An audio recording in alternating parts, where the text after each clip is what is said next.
Medicine गरीब आदमी की पहुंच से दूर है, और जो थोड़ी सी मेडिसिन यूज होना शुरू होती है वो शॉर्ट हो जाती है। ये तो हमारे मुल्क में हाल है।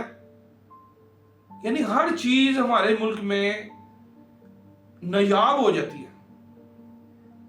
लिहाजा मेहरबानी करें, हमारे मुल्क में, मुल्क को आपको अल्लाह ताला ने इज्जत दी है, या तो आप आके टीवी पे बता देंगे नेक्स्ट दोबारा आप मुझे बनवाएंगे तो इंशाल्लाह ताला मैं तरक्की के लिए, मुल्क के लिए बहुत काम करूंगा।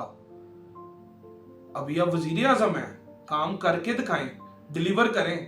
तब तक मौका है आपके पास जब तक इमरान खान साहब जेल में है।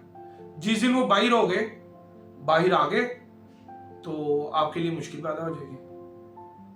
तो मेहरबानी करें, मुल्क के लिए और अवाम के लिए कोई बेहतरी लाएं। हमें आपसे यानी दरख्वास्त करते हैं, गरीब अवाम का सोचें, गरीब अवाम का सोचें।